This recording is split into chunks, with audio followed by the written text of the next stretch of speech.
So let me get this straight. If I stand out of my wheelchair, I simply must be faking it. This is my manual chair for the home. I also have an electric wheelchair. If I'm able to walk, why do I have wheelchairs?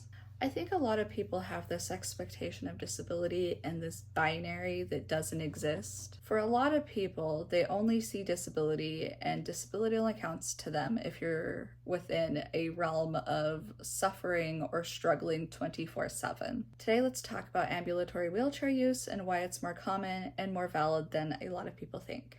If you don't know me, my name is Charlie from It's Barbie Paris, and I make videos on a variety of different subjects, including disability, lifestyle, fashion, the color pink. But today we're talking about wheelchairs and why the heck can I use a wheelchair and why the heck can I stand up from my wheelchair?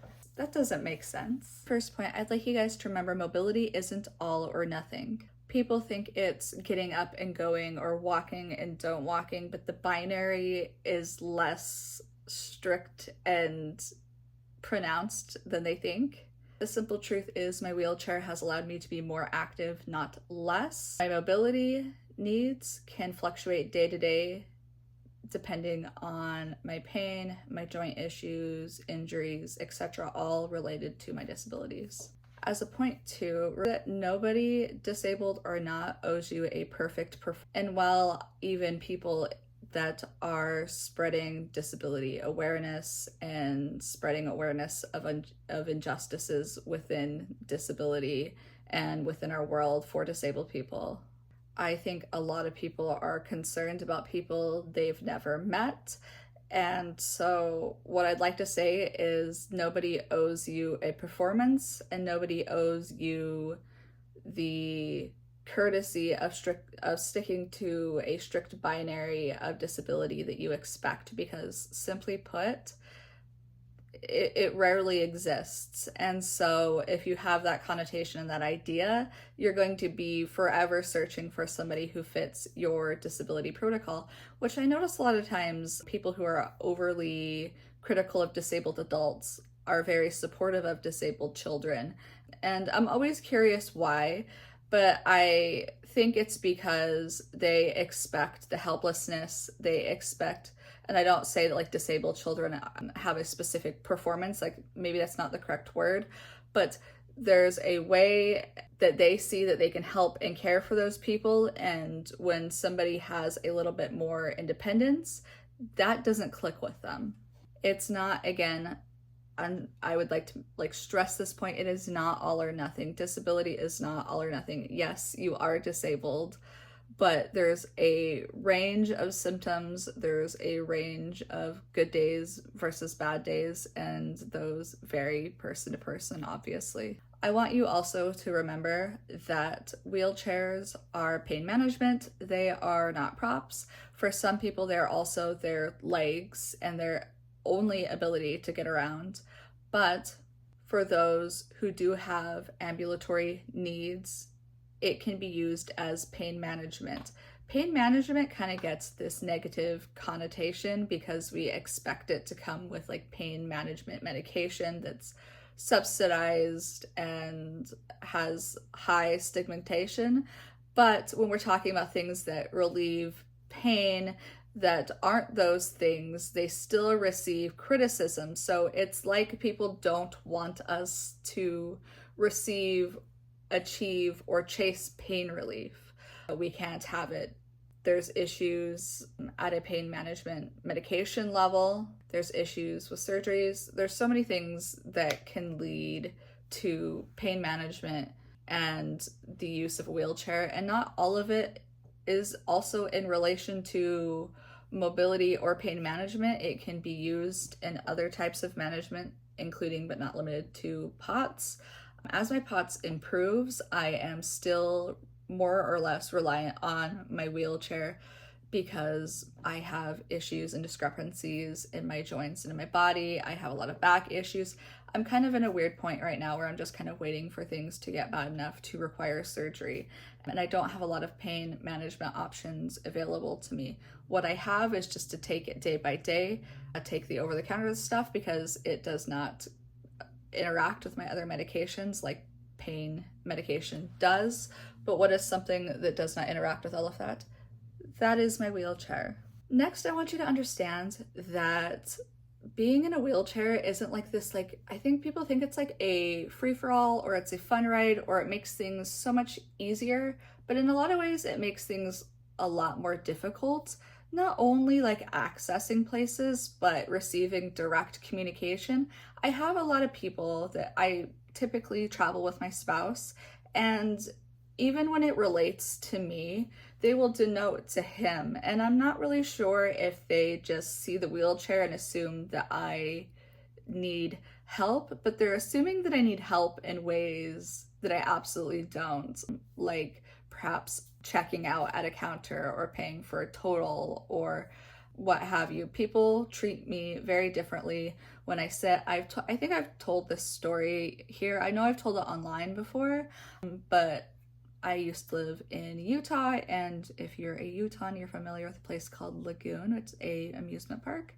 And they also have, for Halloween, they do Frightmares. It's too cold to run it during like the Christmas, like wintry months, so they close it, but they have like a big blowout at the end of the season called Frightmares for Halloween.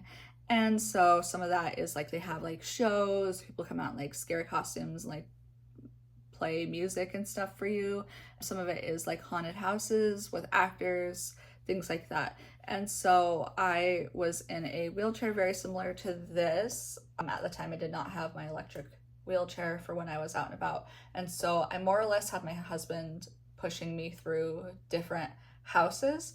And what I would notice is a lot of the scare actors didn't know what to do with me or would scare around me to every single person. And so I was kind of just like being pushed through like a dark ride at Disney World where people were yelling a bunch. And then as I went through several different houses, we finally went to one that was like a corn maze or something, and we're on our way out. And again, nobody has treated me with like what I would say like a sense of equality in scaring me. I think they were just worried or nervous. I don't know. There could be a lot of different reasons why they didn't interact with me. It was disappointing because I wanted to go and get scared and enjoy it as well. But as I left one of these mazes, somebody pops out of the bushes and like, I think it's called a ghillie suit. It's like the ones that are like full like leaves, like people go hunting in them, or you see like army men and they look like, if you weren't like looking or paying attention, or if they were like farther away, they would probably camouflage and just look like the bush. And that's what he was in. He was like laying down on the ground, and I don't really know why he was in this particular costume for the themage and things like that. I don't know, many questions, but he was the only one who put his full gusto into scaring me. He was in the little ghillie suit and he jumps up and just goes like really close and like for me, and it scared me like you wouldn't believe because I didn't expect it. I went through an entire day of expecting to get scared and not getting it, and then having somebody just see me as like another person going through the haunt was a really fantastic experience. But unfortunately that's not the norm, that's the exception. More than not, people are just going to default to somebody else, or they assume I need more help than I do, or my interactions with people they're no longer like, hey, how are you? They're like people asking about the chair or trying to intervene and assist. And sometimes that's helpful, but a lot of the times it's less helpful than people realize. And the last thing I would like to say about ambulatory wheelchair use is more people deserve access. I think there's a lot of people out there that could really benefit from wheelchairs and have even more significant struggles in access to the community and things like that than even I would. But I think shame keeps a lot of people from receiving assistance or admitting that they need the assistance. When I first started using a wheelchair, it was maybe about 7 years ago, and it was because I was struggling to do fun things with my family, and I wanted to open up my world a little bit more. And for several years, I tried not to use it. I gave it away and I had to like buy another cheap wheelchair for my home just because I didn't want to admit to myself that I needed help. But I continued to injure myself. I continued to basically make it so I was home locked, that I wasn't even able to do things like film videos like this. I was so exhausted and I wasn't achieving my full potential or the things that I wanted to do. I think that wheelchairs need to be a normalized tool and not a last resort, so that maybe people can go on to live fuller lives sooner. Now, that's not to be said that there's not negative aspects to being in a wheelchair as far as pain and pain management goes. I have to be very, very careful about things like I have to make sure that I'm keeping my muscles stabilized. I have to continue working out. A lot of people assume that, again, I'm on easy street because I utilize wheelchairs, when the opposite is true. I have to overplan my life and take care of my body in a different way than a lot of people would think, like trying to balance out sitting, standing, injuries, and just making it all work in a way that makes me live my fullest life. Thank you guys so much for watching another one of my videos. If you've ever had anyone say anything wild about your wheelchair or like an off-the-cuff comment about your wheelchair, share it with me down below, because I'd be curious to know other people's stories or how other people's experiences in their wheelchairs have gone. Remember that ambulatory wheelchair use is valid. There's a multitude of reasons why somebody may use it. Many of those reasons are none of your business unless they've explicitly shared it with you.